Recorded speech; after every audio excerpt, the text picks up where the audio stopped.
নমস্কার বন্ধুরা, Indian food চয়েসের রান্নাঘর থেকে সকলকে স্বাগত জানাচ্ছি। আজ আমি আপনাদের জন্য নিয়ে এসেছি বেতো শাক বা বথুয়া শাকের রেসিপি। এইভাবে বেতো শাক বা বথুয়া শাক যদি রান্না করে খাওয়া যায় তবে কিন্তু ভীষণ ভালো লাগবে। বন্ধুরা, আপনারা এই শাককে কি বলে ডাকেন, এই শাকের কি নাম আমাকে একটু কমেন্ট বক্সে জানাবেন। আমরা কিন্তু এই শাককে বথুয়া শাক বলে জানি। তবে বন্ধুরা দেখুন আমি এই রেসিপিটা কিভাবে বানাচ্ছি। যদি আপনাদের সকলের কাছে ভালো লাগে তবে নতুন বন্ধুদের কাছে অনুরোধ করছি চ্যানেলটিকে সাবস্ক্রাইব করার জন্য। তাহলে চলুন দেখে নেওয়া যাক আজকের এই রেসিপি আমি কিভাবে তৈরি করছি। আমি এখানে এক আটি বথুয়া শাক ধুয়ে ভালো করে পরিষ্কার করে নিয়েছি, আর শাকের যে পাতাগুলো সেটা আমি বেছে নিয়েছি। বন্ধুরা, আমি শাকটা কিন্তু একটু হাত দিয়েই ছিঁড়ে ছিঁড়ে নিই, কোনো দা বা বটি দিয়ে বা চাকু দিয়ে কাটি না। অনেকে হয়তো এই শাকটা কেটে রান্না করে, আমি কিন্তু এই শাকের সম্পূর্ণ ডাঁটিটা ফেলে দেই, খালি পাতাগুলো নিই। এই পাতা দিয়ে শাকটা খালি রান্না করলে খুব নরম হয়। ডাঁটিটা অবশ্য খাওয়া যায়, কিন্তু অনেকে খায়, কিন্তু আমি খাই না, সেই জন্য আমি এই শাকের ডাঁটিটা ফেলে দিই, খালি পাতাগুলো দিয়ে দিই। কিন্তু অবশ্য অল্প অল্প ডাঁটি সাথে থাকে। দেখুন ঠিক এইভাবে একটু ছিঁড়ে ছিঁড়ে ফেলে দিবেন শাকের ডাঁটিগুলো। তো এইভাবে আমি সব শাকগুলো একটু বেছে নিয়েছি। আর এই শাকটা কিন্তু পরিষ্কার করতে খুব ভালো লাগে, ফটাফট হয়ে যায়, খালি ডাঁটিগুলো ধরলেই আর পাতাটা টান দিলেই সুন্দর করে বাছা হয়ে যায়। তারপর আমি কিছু সবজি নিয়েছি। এখানে গাজর আমি ডুমো ডুমো করে কেটে নিয়েছি, আর আলুও ঠিক গাজর আর আলু একভাবে কেটে নিয়েছি, আর কিছু বেগুনের টুকরো নিয়েছি। এভাবে আমি শাকটা রান্না করব। প্রথমে আমি কড়াইতে সর্ষের তেল গরম করে নিলাম। তেলটা গরম হয়ে যাওয়ার পর এর মধ্যে আমি দুটো শুকনো লঙ্কা ফোড়নে দিচ্ছি। তারপর এখানে 1 চামচ কালো জিরে আর 1 চামচ রাঁধুনি দিয়েছি। এবার এই ফোড়নটা ভালো করে নেড়েচেড়ে ভেজে নেব। ফোড়নটা যখন ভাজা হয়ে যাবে তারপর আমি এর মধ্যে 1 চামচ রসুন কুচি দিচ্ছি। এবার এই রসুন কুচিটা নেড়েচেড়ে ভালো করে ভেজে নিব। একটু রসুনটা লাল লাল করে ভেজে নিতে লাগবে, তবে কিন্তু শাকে একটা সুন্দর গন্ধ আসবে। তারপর আমি এর মধ্যে কেটে রাখা গাজর আর আলুগুলো একসাথে দিয়ে দিলাম। আলু আর গাজরটা একটু শক্ত, সেই জন্য একটু আগেই দিয়েছি।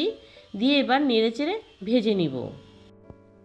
আলু গাজরটা যখন ভাজা করব তখন কিন্তু গ্যাসের ফ্লেমটা কমিয়ে দিতে লাগবে, আর এইভাবে নাড়াচাড়া করে গ্যাসের ফ্লেম কমিয়ে আলু আর গাজরটা একটু সেদ্ধ করে নেব।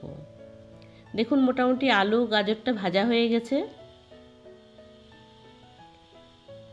এখন এই আলু গাজরটা ভাজা হয়ে যাওয়ার পর আমি এর মধ্যে কেটে রাখা আগের থেকে যে বেগুনগুলো রেখেছিলাম সেই বেগুনটা এর মধ্যে দিয়ে দিলাম। এবার বেগুনের সাথে আলু গাজরটা আরও বেশ কিছু সময়ের জন্য ভেজে নেব। তারপর এখানে 3টে কাঁচা লঙ্কা দিয়ে দিলাম। তারপর এখানে স্বাদ অনুযায়ী 1 চামচ নুন দিচ্ছি, আর 1 চামচ হলুদের গুঁড়ো দিচ্ছি। এবার এই নুন হলুদের সাথে আলু গাজর বেগুনটা বেশ কিছু সময়ের জন্য নাড়াচাড়া করে ভেজে নিব।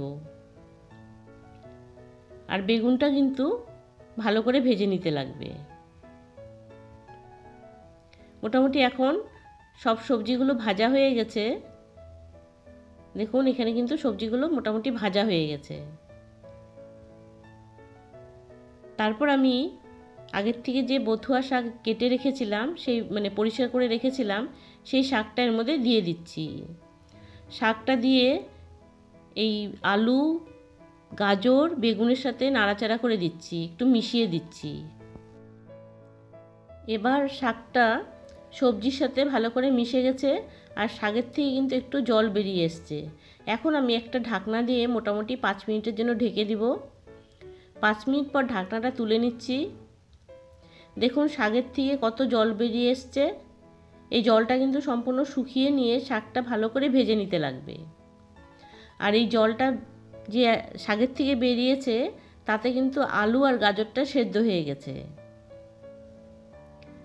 এখন আমি গ্যাসের ফ্লেমটা একটু বাড়িয়ে দিয়েছি, দিয়ে শাকটা কিন্তু ভালো করে নেড়েচেড়ে ভেজে নেব।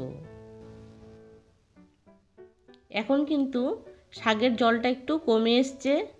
এবার কিন্তু সম্পূর্ণ শাকের জলটা শুকিয়ে গেছে। এখন কিন্তু ভালো করে ভেজে নিতে লাগবে।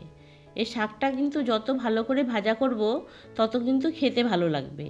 আর শাকের থেকে কিন্তু যে একটু তেল বেরিয়ে আসবে তখনই কিন্তু শাক ভাজাটা হয়ে যাবে।